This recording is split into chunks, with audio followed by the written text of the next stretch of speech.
Clara essuyait mécaniquement le plan de travail de sa cuisine pour la 3e fois ce matin. Ses gestes étaient devenus automatiques, précis, presque obsessionnels, depuis que Marguerite s'était installée chez eux. 4 mois déjà. 4 longs mois à entendre cette voix aigre critiquer chacun de ses mouvements. « Clara, ma chérie, tu nettoies mal. Il faut faire des cercles, pas des lignes droites. » La belle-mère de 58 ans était assise à la table, sirotant son thé du matin avec cette expression satisfaite qu'elle arborait chaque fois qu'elle corrigeait sa belle-fille. Marguerite avait cette façon particulière de prononcer « ma chérie » qui rendait le terme d'affection aussi tranchant qu'une lame. Clara serra les dents et continua son nettoyage. À 28 ans, elle dirigeait avec succès son cabinet d'architecture d'intérieur. Ses clients appréciaient sa créativité et son sens du détail. Pourtant, dans sa propre cuisine, elle se sentait comme une étudiante maladroite sous le regard perçant de Marguerite. « Maman a raison, Clara », murmura Thomas en entrant dans la cuisine, déjà habillée pour le travail. « Elle a plus d'expérience que nous. » Ces mots tombèrent comme une gifle.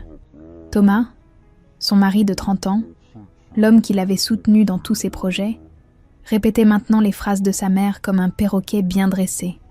Clara leva les yeux vers lui, cherchant une trace de l'homme dont elle était tombée amoureuse. Mais Thomas évitait son regard, préférant embrasser sa mère sur le front avant de partir au bureau. « Bonne journée, maman. Repose-toi bien. » Le silence retomba sur la cuisine après son départ. Clara rangeait l'éponge quand la voix de Marguerite la fit sursauter. « Tu sais, Clara, quand j'avais ton âge, je savais déjà tenir une maison correctement. Ma mère m'avait bien éduquée. » Cette phrase contenait tout le venin habituel.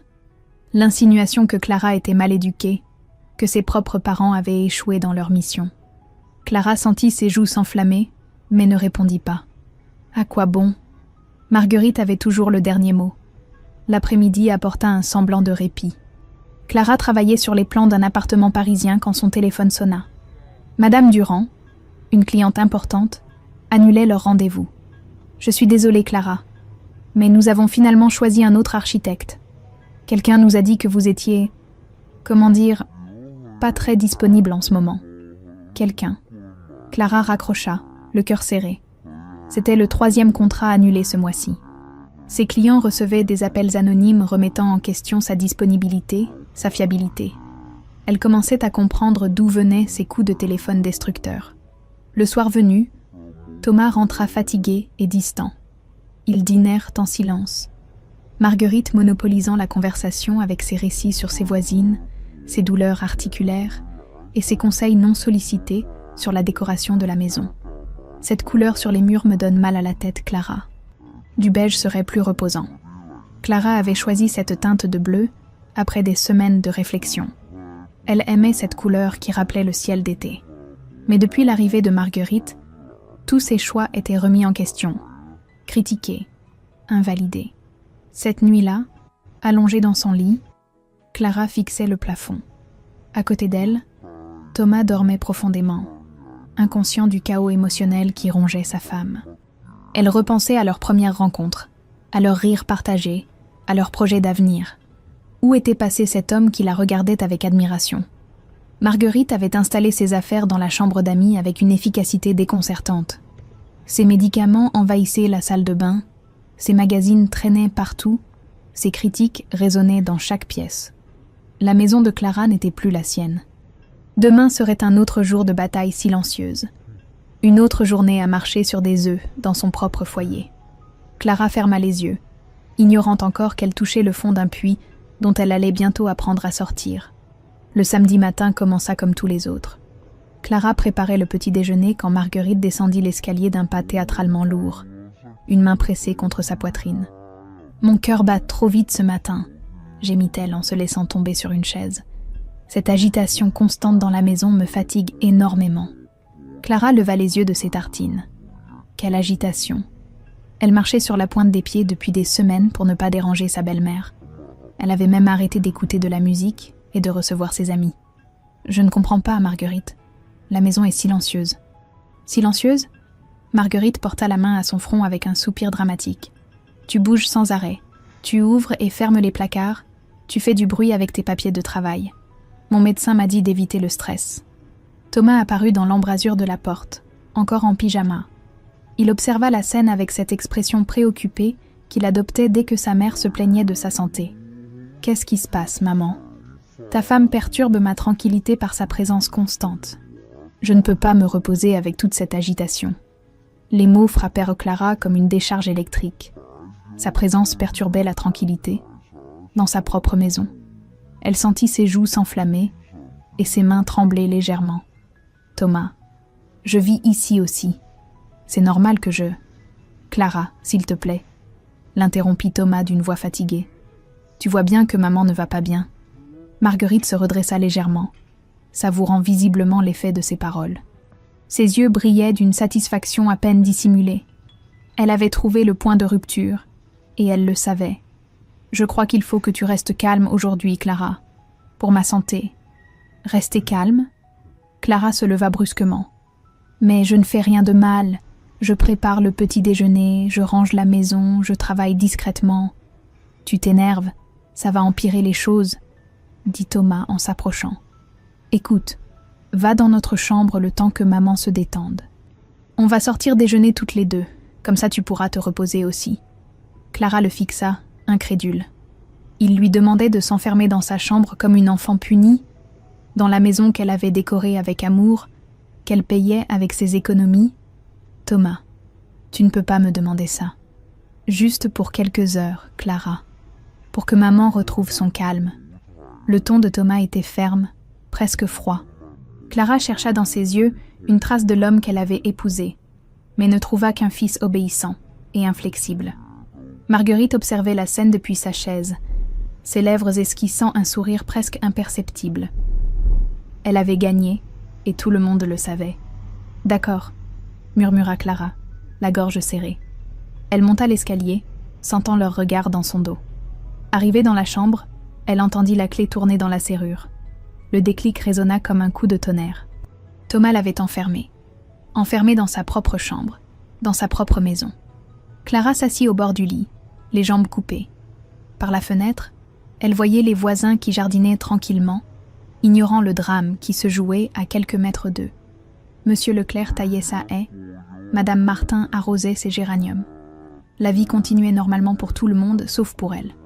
Elle entendit la porte d'entrée claquer, puis le moteur de la voiture de Thomas démarrer. Ils étaient partis déjeuner, la laissant prisonnière comme un animal en cage. Le silence de la maison l'enveloppa. Pour la première fois depuis des mois, Clara était seule. Et dans ce silence, quelque chose se brisa définitivement en elle. Mais paradoxalement, quelque chose d'autre naissait aussi. Une rage froide, déterminée, intelligente. Clara se leva et se dirigea vers la commode. Si Thomas et Marguerite pensèrent l'avoir brisée, ils allèrent découvrir à quel point ils se trompaient. Clara examina la serrure avec l'œil méticuleux d'une architecte. Une simple serrure à goupilles, probablement installée dans les années 90. Elle retira l'épingle de ses cheveux et la déplia soigneusement. Cette technique, elle l'avait apprise par curiosité pendant ses études, lors d'un cours sur la sécurité des bâtiments. Le mécanisme céda après quelques minutes de manipulation précise. Clara tourna lentement la poignée, retenant son souffle. La porte s'ouvrit sans bruit. Le silence de la maison l'accueillit comme un complice. Ses pas feutrés sur le parquet ne produisaient aucun son. Pour la première fois depuis des mois, Clara se déplaçait librement dans son propre foyer, sans craindre les critiques acides de Marguerite. Elle se dirigea d'abord vers sa chambre d'amis, devenue le royaume de sa belle-mère. L'odeur de talc et de médicaments flottait dans l'air. Les affaires de Marguerite étaient méticuleusement rangées, chaque objet à sa place avec une précision militaire. Clara cherchait ses documents de travail que Marguerite avait rangés la semaine précédente, prétextant faire le ménage. Elle ouvrit le premier tiroir de la commode ancienne. Des bijoux, des photos jaunies, des lettres soigneusement empilées. Le deuxième tiroir révéla des flacons de médicaments, tous soigneusement étiquetés. Clara fronça les sourcils en lisant les dates de péremption. Certains étaient expirés depuis plus de 2 ans, mais Marguerite continuait de s'en plaindre quotidiennement. Dans le troisième tiroir, sa main toucha une enveloppe froissée, coincée sous une pile de mouchoirs. Elle la sortit machinalement et reconnut le logo de la CNAV, la Caisse nationale d'assurance vieillesse. Un relevé de compte bancaire était glissé à l'intérieur. Clara déplia le document, s'attendant à découvrir une retraite modeste. Ses yeux s'écarquillèrent en découvrant le montant, 1280 € par mois. Mais ce n'était pas une retraite ordinaire. L'intitulé précisait clairement « Pension de réversion, veuve Pierre Moreau ». Pierre Moreau, le mari de Marguerite, mort d'un infarctus il y a 11 ans, selon sa version officielle. Clara relut le document plusieurs fois, comme si les chiffres allaient changer. Intriguée, elle fouilla plus profondément. Au fond du tiroir, coincée entre deux pulls en laine, elle découvrit une facture EDF récente. L'adresse la figea sur place. 12 rue des Oliviers, Nîmes. Et le nom du titulaire lui coupa le souffle. Pierre Moreau. Pierre Moreau était vivant. Pierre Moreau payait ses factures d'électricité. Pierre Moreau n'était jamais mort. Les mains de Clara se mirent à trembler légèrement. Elle photographia rapidement les documents avec son téléphone, ses années d'expérience professionnelle lui ayant appris l'importance des preuves tangibles. La réalité s'assemblait pièce par pièce dans son esprit d'architecte habitué aux plans complexes. Marguerite avait déclaré frauduleusement la mort de son mari pour toucher une pension de veuve. Depuis 9 ans, elle percevait illégalement plus de 1 000 € par mois des caisses de l'État français. Clara continua ses recherches avec une précision chirurgicale. Elle découvrit d'autres documents troublants. Des courriers de la mairie de Nîmes adressés à Pierre Moreau, une carte de fidélité d'un supermarché au même nom, même une contravention pour stationnement payé il y a 6 mois. Pierre Moreau vivait sa vie tranquillement dans le sud de la France, probablement inconscient que son ex-épouse touchait une pension de veuve en son nom. Tout s'éclairait maintenant. La panique de Marguerite quand Clara travaillait sur ses dossiers administratifs. Sa nervosité chaque fois que le facteur apportait du courrier officiel. Son insistance pour ranger elle-même ses affaires personnelles. Et surtout, sa détermination à éloigner Clara de la maison. Clara qui manipulait quotidiennement des documents officiels dans son travail d'architecte. Clara rassembla méthodiquement toutes les preuves. Elle les photographia sous tous les angles, créa des copies numériques, puis organisa les originaux sur le lit conjugal avec le soin d'une exposition de musée. Au centre, elle plaça le relevé de la CNAV. Autour, elle disposa la facture EDF, les courriers, la contravention. Chaque document racontait l'histoire d'un homme bien vivant et d'une femme qui s'enrichissait de sa mort fictive. Clara prit une feuille de papier et rédigea une note de sa plus belle écriture. « Thomas, voici pourquoi ta mère voulait m'éloigner. Elle avait peur que je découvre sa fraude. Pierre n'est jamais mort. Elle vole l'État français depuis 9 ans. Je pars. Clara. » Elle plia la note et la plaça bien en évidence sur l'oreiller de Thomas. Ensuite, Clara monta dans le grenier et descendit ses valises. Elle emballa méthodiquement ses affaires les plus importantes. Ses diplômes, ses outils de travail, ses vêtements préférés, les quelques bijoux hérités de sa mère. Chaque geste était calculé, précis, définitif. Avant de partir, Clara jeta un dernier regard à la chambre. Les documents étalés sur le lit ressemblaient à un puzzle enfin reconstitué. Thomas et Marguerite allaient rentrer de leur déjeuner et découvrir que leur victime s'était transformée en enquêtrice. Clara ferma la porte d'entrée derrière elle et marcha vers sa voiture, ses valises à la main. Elle ne se retourna pas. Cette maison appartenait désormais au passé. Quand Thomas et Marguerite pousseraient la porte de la chambre dans quelques heures, ils resteraient paralysés devant l'évidence étalée sous leurs yeux. Mais Clara ne serait plus là pour voir leur visage décomposé. Clara roula pendant 1 heure, avant de s'arrêter dans un café anonyme sur l'autoroute. Ses mains tremblaient encore légèrement quand elle composa le numéro de sa sœur Émilie. « Clara, qu'est-ce qui se passe? Ta voix... Émilie, je peux venir chez toi ?» J'ai quitté Thomas. Le silence au bout du fil dura quelques secondes, puis la voix chaleureuse de sa sœur la rassura immédiatement. « Bien sûr, tu sais que ma porte te sera toujours ouverte. Tu arrives quand ?» 3 heures plus tard, Clara était installée dans l'appartement lumineux d'Émilie à Lyon. Face à un thé fumant, elle raconta tout à sa sœur. Les humiliations quotidiennes, l'enfermement de ce matin, et surtout sa découverte explosive sur la fraude de Marguerite. Émilie l'écouta sans l'interrompre, ses yeux s'écarquillant progressivement. « Tu es certaine pour Pierre? Il est vraiment vivant ?» Les preuves sont irréfutables. Factures récentes, courriers officiels, même une contravention payée il y a 6 mois. Clara montra les photos prises avec son téléphone. Émilie examina chaque document avec attention. « Clara, tu réalises que c'est un crime grave ? Marguerite risque la prison. Je sais. Mais maintenant, je comprends tout. Sa panique quand je travaillais sur mes dossiers, sa nervosité avec le courrier, son acharnement à me faire partir. Elle avait terreur que je découvre sa fraude. Le lundi matin, Clara prit rendez-vous avec Maître Dubois, un avocat spécialisé en droit de la famille recommandé par Émilie. Dans son bureau feutré, elle exposa la situation avec la précision d'un rapport d'expertise. L'avocat examina les documents photographiés avec une attention professionnelle. « Madame, ces éléments constituent des preuves solides de fraude aux prestations sociales. Votre belle-mère encourt 3 ans de prison et 45 000 € d'amende. Et Thomas, il finance les dépenses de sa mère depuis des années. S'il ignorait la fraude, il n'est pas complice.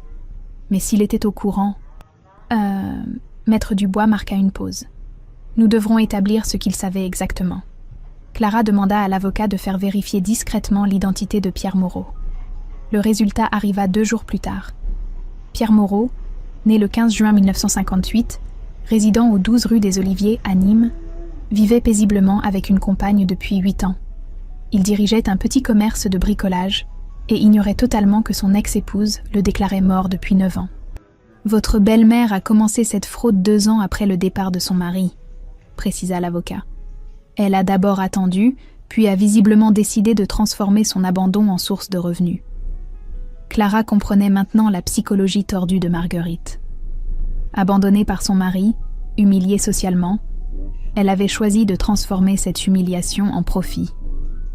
Et quand Thomas avait rencontré Clara, Marguerite avait vu une menace potentielle à son secret. Pendant ce temps, son téléphone n'arrêtait pas de sonner. Thomas l'appelait sans relâche, laissant des messages de plus en plus désespérés. « Clara, reviens s'il te plaît. Maman est malade d'inquiétude. On peut discuter, tout arranger. » Puis les messages devinrent plus pressants. « Tu détruis notre famille, Clara. Maman fait des crises d'angoisse à cause de toi. Elle dit que tu l'accuses de choses horribles. » Clara n'écoutait ces messages qu'à moitié. Elle était trop occupée à reconstruire sa vie professionnelle. Sa première démarche fut de contacter ses anciens clients pour expliquer sa nouvelle disponibilité. Certains acceptèrent de lui redonner une chance. Puis elle découvrit l'annonce dans Le Figaro. Un café historique cherchait un architecte d'intérieur pour une rénovation complète. L'établissement, situé dans le 6e arrondissement de Lyon, portait le nom évocateur de « Café des artistes » et appartenait à un certain Julien Moreau. Clara sourit en lisant le nom de famille. Décidément, les Moreau marquaient cette période de sa vie. Elle appela immédiatement pour prendre rendez-vous. La voix masculine au téléphone était chaleureuse, professionnelle, sans condescendance. Déjà un changement rafraîchissant. « Venez quand vous voulez, mademoiselle. Je suis sur place tous les jours. Nous avons besoin de quelqu'un qui comprenne l'âme de ce lieu. » Clara raccrocha avec un sourire. Pour la première fois depuis des mois, elle ressentait de l'excitation professionnelle. Demain, elle rencontrerait ce Julien et découvrirait peut-être le projet qui marquerait sa renaissance. Mais avant cela, elle devait prendre une décision cruciale concernant Marguerite. Dénoncer la fraude ou laisser Thomas gérer cette bombe à retardement, la justice ou la clémence. Clara avait jusqu'au lendemain pour choisir. Le café des artistes se dressait au coin de la rue Mercière, ses façades en pierre blonde témoignant de 2 siècles d'histoire lyonnaise. Clara poussa la porte vitrée et fut immédiatement saisie par l'atmosphère unique du lieu. Les murs étaient tapissés d'œuvres d'artistes locaux. Les tables en bois massif portèrent les traces de milliers de conversations passionnées, et la lumière dorée filtrait à travers de grandes verrières art déco. Malgré son charme indéniable, l'endroit montrait des signes de fatigue. Peintures écaillées, parquets usés, installations électriques vieillissantes. « Vous devez être Clara ?» Elle se retourna vers un homme d'une 30aine d'années, aux mains marquées par le travail manuel. Julien Moreau avait ce regard direct et bienveillant qu'elle n'avait plus l'habitude de croiser. Aucune condescendance, aucun jugement. Juste une curiosité professionnelle sincère. « J'aimerais redonner vie à ce lieu sans trahir son histoire », expliqua-t-il, en lui faisant visiter les espaces. « Ce café existe depuis 1923. Mon grand-père l'a racheté dans les années 60, mon père l'a modernisé dans les années 90. Aujourd'hui, c'est mon tour. » Clara observait chaque détail avec son œil d'architecte. Elle voyait déjà les possibilités. Conserver les éléments patrimoniaux tout en créant une fonctionnalité moderne, jouer avec la lumière naturelle, Optimiser l'espace sans perdre l'intimité du lieu. « Quel est votre budget ?» demanda-t-elle directement. « 80 000 €. Je sais que ce n'est pas énorme, mais c'est suffisant si on fait les bons choix, » l'interrompit Clara avec assurance. Pour la première fois depuis des mois, elle parlait avec autorité de son domaine d'expertise. Aucune voix ne venait critiquer ses idées. Aucun regard ne remettait en question sa compétence. Cette sensation de liberté professionnelle était enivrante. Julien l'écouta exposer ses premières idées avec une attention respectueuse. Il posait des questions pertinentes, proposait des suggestions constructives. Clara sentait son enthousiasme créatif renaître à chaque échange. « Vous parlez de ce café comme s'il était vivant », remarqua-t-elle. « Parce qu'il l'est. Chaque rayure sur ces tables raconte une histoire. J'ai grandi ici, j'ai vu des couples se rencontrer, des artistes exposer leurs premières œuvres, des écrivains griffonner leurs manuscrits. Cette passion authentique touchait Clara. Julien ne cherchait pas à impressionner ou à dominer. Il partageait simplement son amour pour un lieu chargé d'émotions. Pendant qu'ils discutaient, le téléphone de Clara vibra. Encore Thomas. Elle coupa la sonnerie sans décrocher. « Problème ?» demanda Julien avec discrétion. « Rien d'important », répondit-elle en rangeant son téléphone. Les jours suivants, Clara plongea corps et âme dans le projet. Elle passa des heures à mesurer, dessiner, calculer. Chaque plan était pensé pour respecter l'âme du lieu, tout en répondant aux exigences modernes de sécurité et de confort.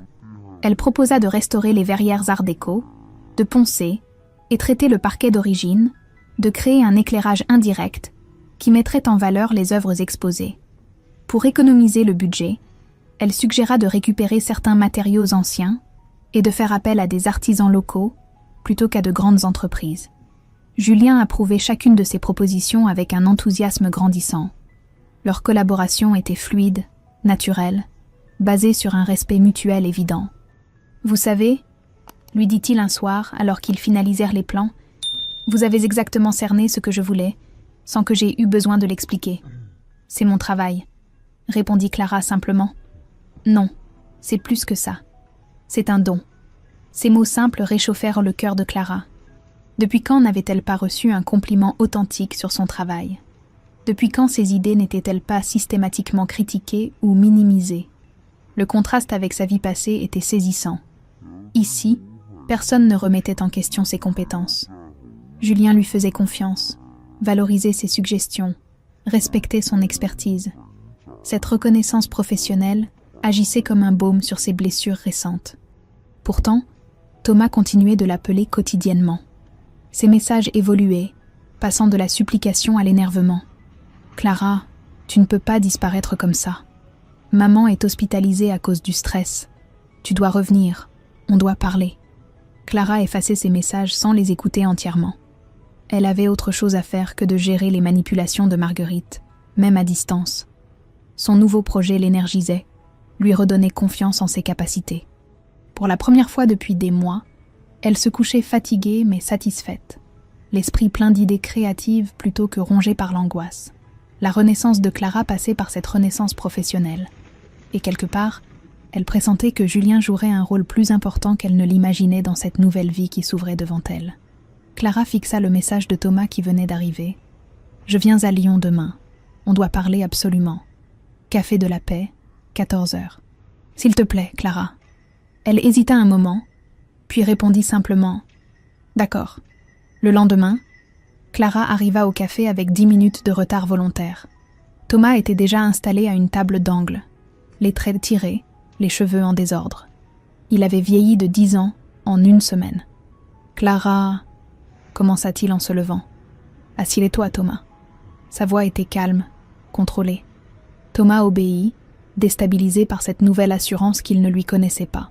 « Tu as reçu mon message sur l'hospitalisation de maman ? » ?»« Oui, et je suppose qu'elle fait du chantage à l'angoisse comme d'habitude. » Thomas sursauta. Clara n'avait jamais parlé de sa mère avec cette lucidité brutale. « Clara, elle va vraiment mal. Depuis que tu es partie avec ces accusations... » « Ces preuves, Thomas. Pas des accusations. » Clara sortit son téléphone et posa les photos des documents sur la table entre eux. Thomas regarda les images sans les toucher, comme si elles allaient le brûler. « Je sais que Pierre est vivant. dit-elle simplement. Les épaules de Thomas s'affaissèrent complètement. Il ferma les yeux et resta silencieux pendant de longues secondes. « Depuis quand tu le sais ?» demanda-t-elle. « 4 ans, murmura-t-il sans la regarder. J'ai découvert par hasard une lettre de la mairie de Nîmes. J'ai confronté maman, elle a tout avoué. Et tu n'as rien dit. Elle m'a expliqué qu'elle ne pouvait pas vivre avec sa petite retraite, que papa l'avait abandonnée sans rien. Elle avait peur de finir à la rue. Alors tu as financé ses mensonges. » Thomas leva enfin les yeux vers elle. Ils étaient remplis de larmes contenues. Elle m'a dit que si la fraude était découverte, j'irais en prison comme complice, que je perdrais mon travail, notre maison, tout. J'ai eu peur, Clara. J'ai eu peur de tout perdre. Clara observa cet homme qu'elle avait aimé. Elle voyait maintenant la faiblesse profonde qui l'habitait, cette terreur de l'abandon maternel qui le paralysait depuis l'enfance.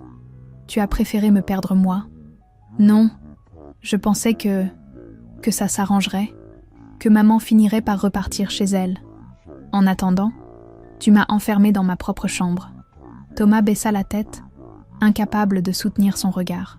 Elle disait que tu fouillais partout, que tu posais trop de questions sur ses papiers. Elle avait peur que tu découvres. Alors vous avez décidé de m'humilier pour me faire taire.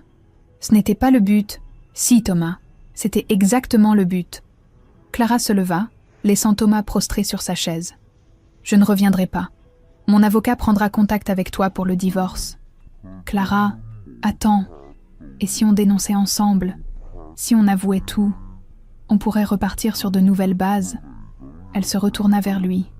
Pour la première fois depuis des années, Clara le regarda vraiment. Elle vit un homme faible, manipulé, incapable de protéger sa femme contre sa propre mère. Elle vit aussi les années de soumission qu'elle avait acceptées, les compromissions qu'elle avait faites, la femme forte qu'elle avait oublié d'être. Il n'y a plus de nous, Thomas. Il n'y en a plus depuis le jour où tu as choisi de m'enfermer plutôt que de protéger notre couple. Maman va mourir en prison. Ta mère a fait ses choix, toi aussi. Maintenant, je fais les miens. Clara quitta le café sans se retourner. Dehors, elle respira l'air frais de Lyon et sentit un poids immense quitter ses épaules. La confrontation qu'elle redoutait était terminée.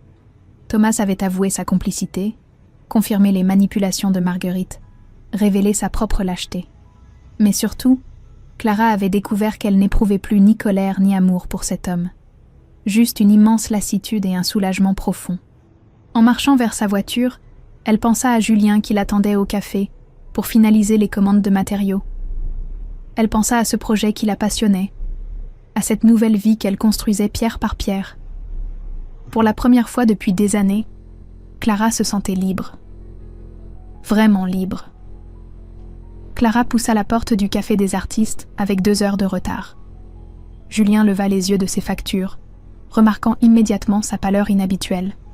« Ça va ?» demanda-t-il simplement. « J'ai vu mon mari.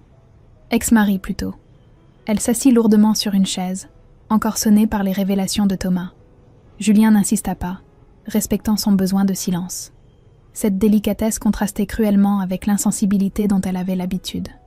Les jours suivants, Clara se jeta dans le projet de rénovation avec une énergie presque fébrile. Elle contactait les artisans, négociait les prix, coordonnait les livraisons. Le travail l'aidait à ne pas penser aux choix difficiles qui l'attendaient. Un matin, en fouillant dans ses anciennes affaires, elle découvrit des documents qui changèrent tout.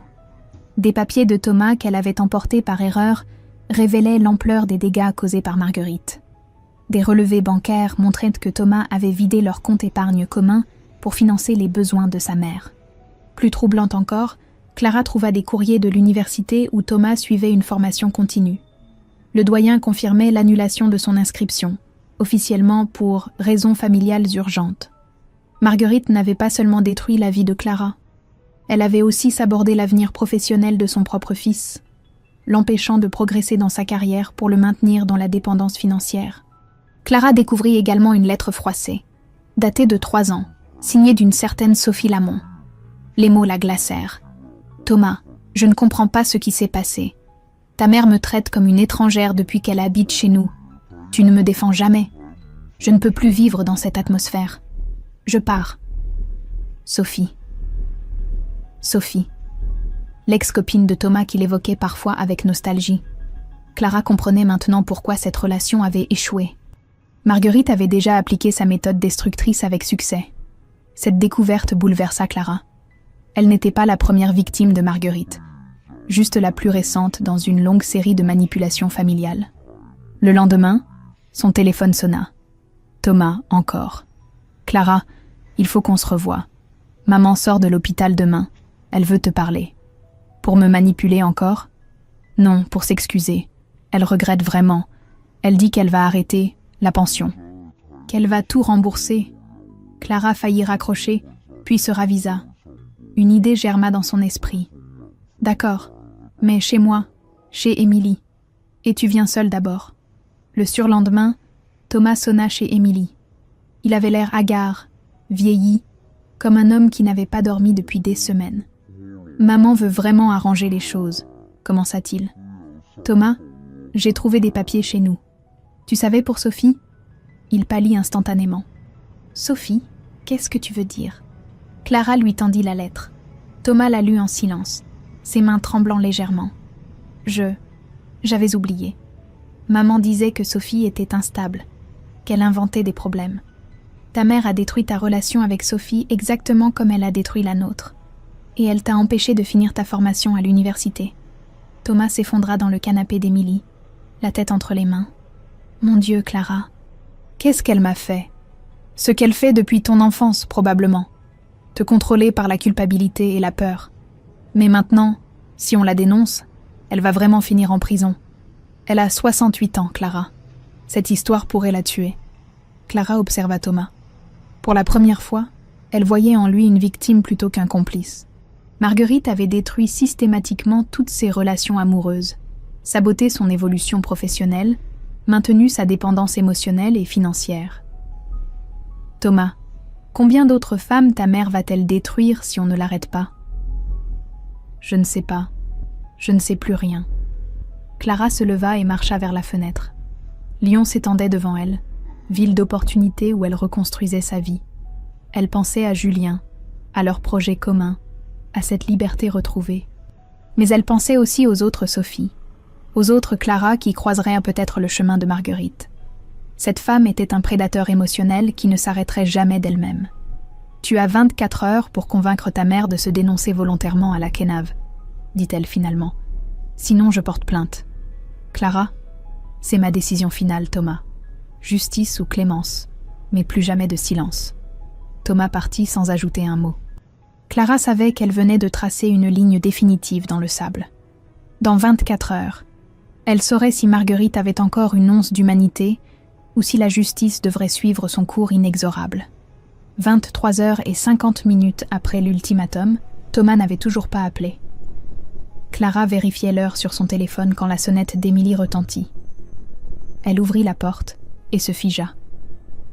Thomas se tenait sur le palier, accompagné de Marguerite. Sa belle-mère avait maigri, ses cheveux étaient défaits, mais ses yeux conservaient cette lueur calculatrice que Clara connaissait bien. « Bonjour Clara », dit Marguerite d'une voix faussement fragile. « Thomas m'a expliqué tes préoccupations. Je pense qu'on peut discuter entre femmes raisonnables. » Clara ne bougea pas du seuil. Cette femme qui l'avait humiliée pendant des mois n'entrerait plus jamais dans son espace de vie. « J'écoute. Tu sais, ma chérie, cette histoire de pension, c'est un malentendu. Les papiers administratifs sont si compliqués de nos jours. » Le terme « ma chérie », prononcé avec ce même mépris déguisé, fit monter la colère de Clara. Mais cette fois, elle la contrôla parfaitement. « Marguerite, Pierre vit à Nîmes. Il paye ses factures, ses contraventions. Vous touchez une pension de veuve depuis 9 ans. Il n'y a aucun malentendu. » Le masque de fragilité de Marguerite glissa légèrement. « Pierre m'a abandonné sans rien. J'avais le droit de... » « Vous n'aviez le droit de rien. Vous avez volé l'État français. »« Volé ?» Marguerite se redressa, retrouvant instantanément sa superbe. « J'ai élevé Thomas seul pendant des années. Cet argent, je l'ai mérité. En mentant sur la mort de votre mari, Pierre était mort pour moi. Il m'avait abandonné, humilié devant tout le quartier. La vraie Marguerite apparaissait enfin. Plus de comédie, plus de fragilité feinte. Clara découvrait une femme amère, vindicative, persuadée que le monde lui devait tout. Alors vous avez décidé de détruire la vie de toutes les femmes qui approchaient Thomas? Je protégeais mon fils. Ces femmes n'étaient pas assez bien pour lui. Sophie n'était pas assez bien, moi non plus. Toi? Marguerite eut un rire mauvais. Tu fouillais partout, tu posais trop de questions. Tu allais tout découvrir et détruire notre équilibre. Votre équilibre basé sur la fraude et la manipulation. Manipulation? Marguerite fit un pas vers Clara, les yeux étincelants de rage. J'ai sauvé Thomas de femmes comme toi, des ambitieuses qui voulaient l'éloigner de sa famille. Thomas, resté silencieux jusque-là, pâlit en entendant sa mère. Maman, arrête. Tais-toi, Thomas. Cette femme veut me faire arrêter, me jeter en prison. Après tout ce que j'ai fait pour toi. Clara observait cette femme qui se démasquait complètement. Aucun remords, aucune conscience de ses actes. Juste une rage narcissique contre ceux qui osaient lui contrarier ses plans. Vous ne regrettez rien, constata Clara avec calme. Regrettez quoi? D'avoir protégé mon fils? D'avoir pris ce qui me revenait? D'avoir détruit des vies innocentes? Innocentes? Marguerite ricana. Tu crois que tu es innocente? Tu as abandonné ton mari, brisé notre famille? J'ai quitté un homme qui m'a enfermée pour vous faire plaisir. Il t'a mise à ta place. Et maintenant, tu veux te venger. Clara sentit une paix profonde l'envahir. Cette confrontation lui révélait quelque chose d'essentiel. Marguerite ne changerait jamais. Elle était incapable de remords, imperméable à la culpabilité. C'était un prédateur émotionnel qui recommencerait dès qu'elle en aurait l'occasion. Je ne veux pas me venger, Marguerite. Je veux protéger les autres femmes de vous. Les autres femmes? Marguerite éclata d'un rire hystérique. Tu te prends pour une justicière maintenant? Je me prends pour une citoyenne responsable. Clara sortit son téléphone et composa un numéro. Qu'est-ce que tu fais? Demanda Thomas, paniqué. Maître Dubois? C'est Clara. Vous pouvez déposer la plainte. Les 24 heures sont écoulées. Marguerite devint livide. Tu n'oseras pas. Thomas, empêche-la. Mais Thomas regardait sa mère avec des yeux nouveaux. Il venait d'entendre ses vraies motivations, sa vraie nature. La femme fragile qu'il protégeait depuis des années n'existait pas. « Maman, dit-il d'une voix brisée, qu'est-ce que tu m'as fait ?» Clara raccrocha et se tourna vers eux une dernière fois. « Dans une semaine, je signerai les papiers de divorce. Marguerite, vous recevrez une convocation de la gendarmerie.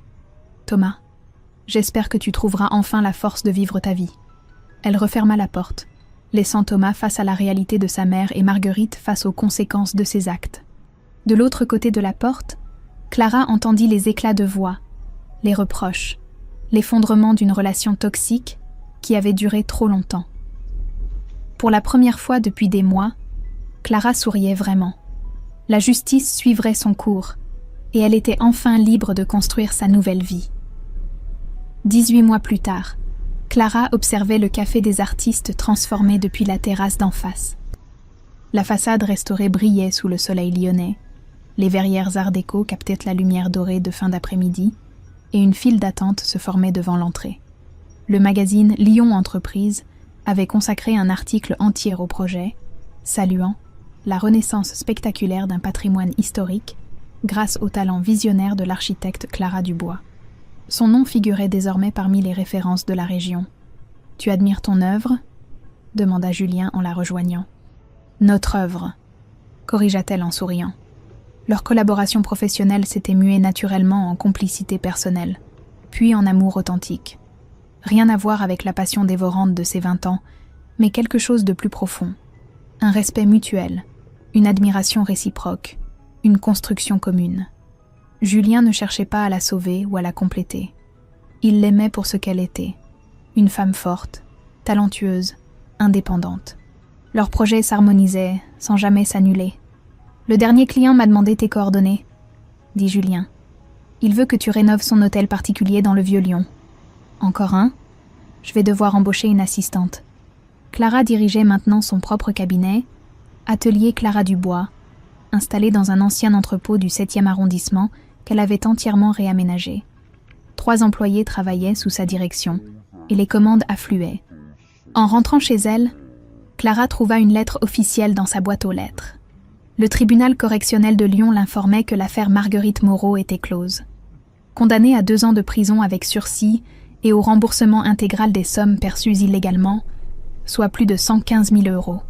Marguerite avait négocié un étalement sur 15 ans et vivait désormais dans un studio social à Villeurbanne. Son monde artificiel s'était écroulé, mais elle avait évité la prison ferme grâce à son âge et à sa situation financière désespérée. Le même courrier mentionnait que Thomas avait témoigné en faveur de la clémence de sa mère, tout en reconnaissant sa propre complicité passive. Il suivait une thérapie pour se libérer de l'emprise maternelle et avait repris ses études interrompues. Clara replia la lettre sans amertume. La justice avait suivi son cours. Chacun assumait les conséquences de ses choix. Elle avait tourné la page depuis longtemps. Son téléphone vibra. Un message de Thomas. « Clara, je sais que tu ne me répondras pas, mais je voulais te dire merci. Tu m'as ouvert les yeux. J'ai rencontré quelqu'un. Une femme formidable. Cette fois, maman ne détruira rien. J'ai appris à dire non. Thomas. » Clara sourit et effaça le message sans répondre. Thomas avait trouvé la force de se libérer. C'était déjà beaucoup. Le soir même, Julien et elle dînaient dans un petit restaurant de la Croix-Rousse quand il posa une question qui la surprit. « Tu ne regrettes jamais ta vie d'avant ? Avec Thomas ? Jamais. Cette femme soumise que j'étais, ce n'était pas moi. Et si Thomas te demandait de revenir aujourd'hui ?» Clara le regarda, intriguée par cette question soudaine. « Il pourrait me supplier à genoux, Julien. J'ai appris quelque chose d'essentiel. L'amour véritable ne diminue jamais une personne. Il la révèle. Thomas m'a diminué pendant des années. Toi, tu me révèles chaque jour. » Julien sourit et glissa sa main vers la sienne. C'est exactement ce que j'espérais entendre. 3 mois plus tard, ils emménageaient ensemble dans un loft que Clara avait conçu et que Julien avait rénové de ses mains. Chacun gardait son indépendance professionnelle tout en construisant une vie commune équilibrée. Clara avait trouvé ce qu'elle cherchait sans le savoir. Un partenaire, pas un maître. Un homme qui l'admirait au lieu de la critiquer, qui la soutenait au lieu de l'entraver, qui l'aimait pour sa force, au lieu de vouloir la briser. Par une ironie du sort, elle croisa Marguerite 6 mois plus tard dans un supermarché de Lyon. La femme qui l'avait terrorisée lui parut soudain fragile, vieillie, diminuée. Marguerite la reconnut et détourna rapidement le regard, comme honteuse. Clara ressentit une émotion inattendue, la pitié. Cette femme avait gâché sa propre vie et celle de son fils par orgueil et amertume. Elle avait tout perdu en voulant tout contrôler. « Madame Moreau », dit Clara en s'approchant. Marguerite se figea, s'attendant probablement à des reproches. « J'espère que vous allez bien ?» Les yeux de Marguerite se remplirent de larmes. Pour la première fois, Clara voyait en elle une femme brisée plutôt qu'un prédateur. « Je regrette, Clara. Pour tout. Je sais. Prenez soin de vous. » Clara s'éloigna sans se retourner. Elle avait pardonné, non par faiblesse, mais par force. Le pardon était le dernier acte de sa libération. En sortant du magasin, elle pensa à toutes les femmes qui vivaient peut-être encore ce qu'elle avait vécu. L'humiliation quotidienne, la perte d'estime de soi, l'isolement progressif. Elle se promit de rester vigilante, de témoigner quand nécessaire, de tendre la main à celles qui en auraient besoin. Clara avait appris que la vraie force ne réside pas dans la vengeance, mais dans la capacité à transformer sa douleur en sagesse, ses blessures en force, sa colère en justice. Elle était enfin devenue la femme qu'elle était destinée à être, libre, aimée, respectée et déterminée à aider d'autres à le devenir également.